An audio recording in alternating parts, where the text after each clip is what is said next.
मेरा नाम मोनिका शाह है और मैं आप सबका स्वागत करती हूँ लाइफ हेयर एंड नाउ के इस सीरीज में। और दिल से धन्यवाद करती हूँ कि आप सबने ज्वाइन किया। और जैसा कि आज का हमारा टॉपिक भी है नवरात्रि ध्यान, और सभी को नवरात्रि की हार्दिक शुभकामनाएं। आज हम जो बात करेंगे नवरात्रि का आध्यात्मिक, मतलब जो स्पिरिचुअल जर्नी में क्या महत्व है। ये जो इतने पावन दिन, 9 दिन माता की शक्ति का उपासना का, तो इसका हमारी स्पिरिचुअलिटी से कैसे हम इसको जोड़ सकते हैं, कैसे, क्या है इसका, क्या महत्व है, उसको हम थोड़ा समझेंगे। और ये जो पावन डिवाइन जो शक्ति है, जो मेडिटेशन की पार है, वो हम लेंगे ताकि हमारे अंदर भी जो दिव्यता छिपी हुई है वो जागृत हो। क्योंकि जो देवी माँ का या पूजा का एक पर्व सिर्फ पर्व नहीं है, ये हमारे अंदर की जो डिविनिटी है, डिवाइन गुण है, उसको जागृत करने का अवसर भी है। ये 9 दिन जो होते हैं सेल्फ रियलाइजेशन में हमें हेल्प करते हैं, साथ ही हमारी आत्मा को हमें प्योर बनाने की तरफ ये प्रक्रिया है। तो ये जो उपासना का पर्व है, इसके अंदर जो 9 दिन हमारे भीतर 9 शक्तियां, कैसी कैसी शक्तियां, जैसे ज्ञान की शक्ति, साहस की शक्ति, प्रेम, करुणा, संयम, ये सब सब हमारे अंदर हम इसको डेवलप कर सकते हैं। हर देवी बताती है कि कैसे हम ज्ञान को डेवलप कर सकते हैं, कैसे हम हर शक्ति को जो हमारे अंदर ही छिपी है हम उसे जगा सकते हैं। माँ दुर्गा हमारे जीवन में जो नकारात्मक चीजें होती हैं, विचार होते हैं, उनको दूर करती है और हमें अंदर से पावरफुल बनाती है। और नवरात्रि का ये जो महत्व है कि ये हमारे भीतर के जो अंधकार है उनको दूर कर हमें प्रकाश की ओर बढ़ने के लिए मदद करती है। तो हम इसी जर्नी को आगे बढ़ाएंगे। तो हम जैसा कि जानते हैं इसका क्या प्रतीक है, मतलब कैसे ये दिन बताती है कि कैसे नवरात्रि के पहले जो 3 दिन होते हैं हम काली जी की पूजा करते हैं, जो हमारे भीतर की नकारात्मक शक्तियां, हमारे अंदर जो अहंकार, ईगो होते हैं, उनको नष्ट करती है। और अगले 3 दिन हम लक्ष्मी की उपासना करते हैं, जो कि हमें समृद्धि देती है, हर तरह से abundance, money abundance, physical abundance मतलब चारों तरफ की समृद्धि हमें प्राप्त होती है। और अंतिम 3 दिन जो होते हैं सरस्वती के पूजा की जाती है, मतलब काली जी की, लक्ष्मी जी की, सरस्वती जी की, तीनों की पूजा होती है। और सरस्वती जी हमें क्या देती है, ज्ञान देती है, विवेक देती है। तो ये तीनों देवी हमारे जीवन के 3 महत्वपूर्ण पक्ष जो होते हैं, जैसे कि हमें शक्ति की जरूरत है, हमें समृद्धि की जरूरत है और हमें ज्ञान की जरूरत है। तो ये नवरात्रा में 3 3 दिन करके हमें हर देवी से ये चीजें मिलती है। इसमें हम व्रत भी रखते हैं नवरात्रा के दिन। व्रत क्यों रखते हैं, साधना करते हैं, मेडिटेशन करते हैं। तो ये सिर्फ शारीरिक तपस्या, खाली फिजिकल लेवल का तपस्या नहीं है, ये हमारी आत्मा की शुद्धि का मार्ग है। अगर हम भोजन पर संयम करते हैं, हम खाना कम खाते हैं, अपने जो इंद्रिया है, फिजिकल सेंसेस है, उसको नियंत्रित करते हैं, ताकि हमारा मन जो है शुद्ध रहे, एकाग्र रहे। साथ ही साथ हम अपनी जो हमारी इच्छाएं होती है, क्योंकि जब हम कंट्रोल कर रहे हैं खाने पे, तो कहीं ना कहीं हम अपनी इच्छाओं पे भी कंट्रोल करते हैं। अपने जो हमारे अंदर जो भी आती है, इच्छाएं उत्पन्न होती है, उस पे हम विजय प्राप्त करते हैं। तो यह एक शुद्धि और ध्यान की दिशा में एक महत्वपूर्ण कदम है। तो इसमें नौ दुर्गा की पूजा की जाती है, जैसा कि हम जानते हैं। और हर एक रूप विशेष है, हर एक रूप हमें कुछ ना कुछ सिखाता है, जो हमारे जीवन के अलग अलग पहलुओं पर हमारी यात्रा में हमारा प्रतिनिधित्व करता है। तो हम जानेंगे कि 9 देवी के पहले तो हमने समझा 3 कैसे, माँ काली को बता रहे हैं, माँ सरस्वती को बता रहे हैं, माँ लक्ष्मी को बता रहे हैं। अब हम एक एक देवी क्या क्या हमें बताती है उसको भी हम एकदम संक्षेप रूप में समझेंगे। तो सबसे पहला दिन शैलपुत्री का। शैलपुत्री, शैल यानी कि पर्वत होता है, और पुत्री यानी बेटी, यानी शैलपुत्री हिमालय की पुत्री है। और वो हमें क्या संदेश देती है, क्या हमें मैसेज देती है वो, कि शैलपुत्री हमारे भीतर की स्थिरता, स्टेबिलिटी और दृढ़ मतलब निश्चय का प्रतीक है, कि हम कैसे संकल्प करें, कैसे हमें कोई भी चीज पे हम दृढ़ संकल्प पे रहे, निश्चय धारण करें। हाँ, यह रूप हमें यह सिखाता है कि हमारी जो यात्रा है, सोल जर्नी है, उसकी शुरुआत मन जो हमारा हो, स्थिर हो, स्टेबल हो और एक संकल्प हो, डिटरमाइंड हो, उससे ही हो सकता है। तो जब हम अपने भीतर के पर्वतों को, हमारे भीतर के पर्वत यानी कि हमारे सामने, क्योंकि जब हम कोई भी यात्रा में चलते हैं फ्रेंड्स, तो कहीं ना कहीं हमें काफी तरह की कठिनाइयां, परेशानियां आती है। तो ये हमें समझाती है, सिखाती है कि कैसे हम अपने अंदर के ही कठिनाइयों को हम पार कर सकते हैं, जीत सकते हैं और अपने सोल जर्नी में हम आगे बढ़ सकते हैं। तो पहले शैलपुत्री से हम दृढ़ संकल्प, साथ ही साथ हम स्टेबिलिटी सीखते हैं। सेकंड आती है ब्रह्मचारिणी। ब्रह्मचारिणी यानी कि ब्रह्मचारिणी क्या है? ब्रह्म मतलब ब्राह्मण, यानी कि जो तप और साधना, ब्रह्मचारिणी मतलब तप और साधना का जो पालन कर रही है, जो उस चारिणी मतलब चल रही है, उस पथ पर चल रही है। तो यह रूप क्या बताता है? कि हम साधना और तपस्या का संयम का प्रतीक है।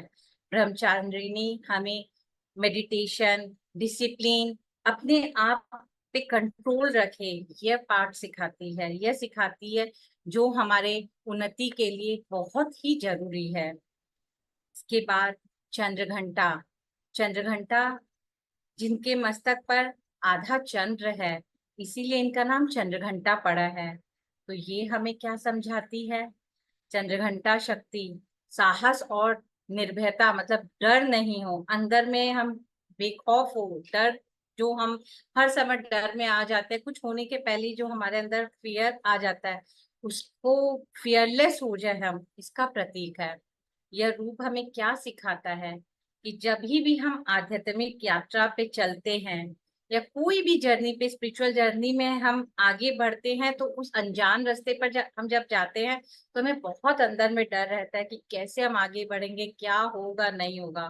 तो यह रूप हमें समझाता है कि हमारे भीतर के जो भय है, हमारे भीतर के जो हम इनसिक्योरिटीज है, उस पे हम विजय प्राप्त करें। और साहस के बिना, ये करेज के बिना हम आगे बढ़ नहीं सकते हैं। तो चंद्र घंटा माँ हमें करेज सिखाती है, हमें निर्भयता सिखाती है। उसके बाद चौथा रूप आता है कुष्मांडा का। कुष्मांडा यानी कि जिन्होंने ब्रह्मांड की रचना की। इससे हमें क्या में समझने मिलता है, इनका क्या मैसेज है हमारे लिए? यह रूप सृजन और जीवन ऊर्जा का प्रतीक है, कि हम कैसे क्रिएट कर सकते हैं, हम खुद की लाइफ को कैसे हम जो भी हमने किया है या जो भी हम आज लाइफ में जी रहे हैं, अगर हम उसमें बदलाव चाहते हैं, हम उसको फिर से कैसे क्रिएट कर सकते हैं। और हमारा, हम सब फ्रेंड जानते हैं कि हमारा अस्तित्व ब्रह्मांड से जुड़ा है, ब्रह्मांड की ऊर्जा से जुड़ा है। तो जब हम अपने भीतर की इस क्रिएटिव एनर्जी को पहचानते हैं, तो हम और ज्यादा डेवलप कर सकते हैं, इस रास्ते पे प्रगति कर सकते हैं। तो ये क्रिएशन की पार हमें कुष्मांडा माता से मिलती है। इसके बाद स्कंद माता। माता, इसी नाम में देखिए माँ छुपा हुआ है। स्कंद माता यानी कि कार्तिक, स्कंद मतलब कार्तिक की माता। तो यह हमें क्या समझाती है?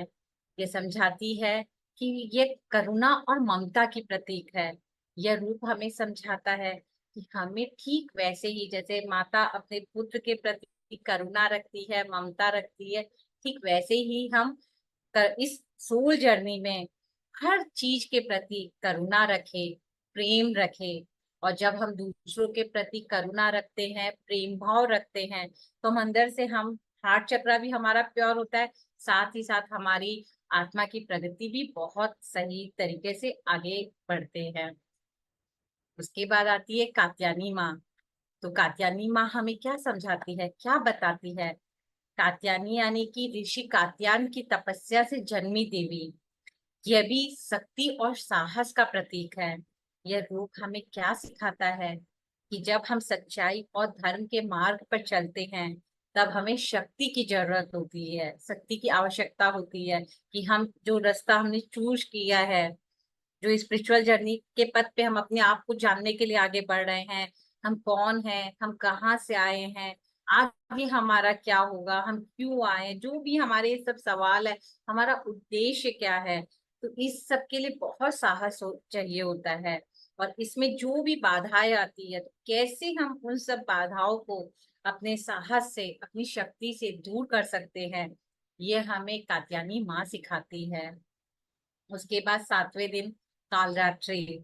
कालरात्रि का मतलब, काल मतलब अंधकार की रात्रि।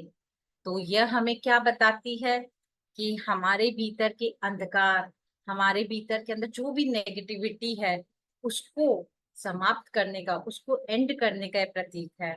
यह हमें सिखाती है कि हम जब अपनी जर्नी पे आगे बढ़ रहे हैं तो हमारे भीतर के अंदर जो भी फेयर है, हमारे अंदर जो भी इग्नोरेंस, अज्ञानता, नेगेटिविटी है, उनका हमें पूर्ण रूप से एक्सेप्टेंस के साथ सामना करना होगा और उन्हें हमें समाप्त करके, यानी कि हमें एक्सेप्ट करते हुए आगे बढ़ना होगा। फिर आता है रूप महागौरी का, 8वां दिन महागौरी का। तो महागौरी यानी कि प्योरिटी, सादगी, उसका प्रतीक है, जो हमें बताती है कि कैसे हम निर्मल हो सकते हैं, कैसे हम शुद्ध हो सकते हैं। यह रूप हमें सिखाता है कि जब हमारा मन, हमारी आत्मा शुद्ध होती है तो हम उतने ही ईश्वर के साथ निकट होते चले जाते हैं। और आत्म शुद्धि के बिना आत्म साक्षात्कार संभव नहीं है। हम अगर प्योर होंगे उतनी ही जल्दी हम डिवाइन होते चले जाएंगे। अगर हमारे अंदर, क्योंकि आज हम जब छोटे बच्चों को देखते हैं तो छोटे बच्चों को देख के ही उसमें भगवान का रूप नजर आता है। क्यों? क्योंकि उनके अंदर पूरी प्योरिटी है, उनके अंदर कोई क्लेश नाम का चीज ही नहीं है कि ये कौन। अगर हम किसी बच्चे को एक थप्पड़ भी मार देते हैं तो 1 मिनट के बाद में वो एकदम नॉर्मल हो जाता है, लगता है जैसे कि कुछ हुआ ही नहीं था। बट आज हमारे अंदर इतने बिलीव्स हो जाते हैं, इतना सब कुछ हो जाता है, हम तुरंत मन में ले लेते हैं और बैठे रहते हैं। तो ये जो, जिसको बोलते हैं कि हम शुद्ध हो जाए, प्योर रहे अंदर में, बाहर जो भी हो रहा है वो हमें इफेक्ट ना करे, हमारे अंदर का कुछ भी चैन नहीं जाए, हम प्योर रहे, सबके प्रति सद्भावना रखें, तो हम उतनी ही जल्दी परमात्मा के निकट पहुंचेंगे। और सिद्धिदात्री माँ, यह क्या सिखाती है हमें? यह तो दिव्य शक्तियां प्रदान करती है। सिद्धि मतलब सिद्ध, सिद्ध कर रही है, दिव्य शक्तियां दे रही है। तो यह रूप सिद्धि और पूरा होल एंड कंप्लीट होने का प्रतीक है। सिद्धिदात्री में हमें सिखाती है कि जब हम इस जर्नी में आगे बढ़ रहे हैं तो, और अपने हौसले के साथ में, अपने साहस के साथ जितना हम आगे बढ़ते जाते हैं उतने, उसके बाद हमें परम सिद्धि की प्राप्ति होती है, जहां पर हम अपनी आत्मा और परमात्मा का मिलन अनुभव करते हैं। तो यह हमारी जीवन की अंतिम और सर्वोच्च उद्देश्य है कि हम अपने परमात्मा से, हमारा मिलन हो। तो नव दुर्गा के 9 रूप हमें यह सिखाते हैं कि ये जो जर्नी पे हम बढ़ रहे हैं ये हमारी एक प्रक्रिया है। इस पे हम बढ़ते रहे, अपनी आत्मा की शुद्धि, परम सिद्धि की तरफ हम आगे बढ़े। तो हर पहलू को ये रूप हमें बताता है। और उसी के साथ में हम इस कोशिश करेंगे कि इस नवरात्र के पावन ये 9 रूपों की 9 शक्तियां हमारे अंदर जो ऑलरेडी है, कहीं बाहर है नहीं, सब हमारे अंदर ही है। तो हम ध्यान, ज्यादा से ज्यादा ध्यान करें और इस शक्ति को हमारे अंदर जागृत करें, ताकि हमारी ये यात्रा भी सफल हो और हम अपने सामने आने वाली जो भी बाधाएं हैं उसको पार करते हुए अपने लक्ष्य तक पहुंच सके। तो फ्रेंड्स, अब हम मेडिटेशन करेंगे ताकि हम ये ऊर्जा को ले सके, ये डिवाइन एनर्जी को ले सके।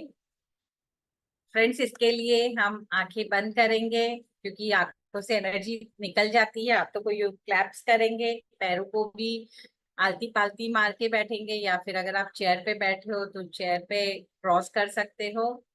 और बहुत ही कोमलता से अपनी आंखों को बंद होने देंगे।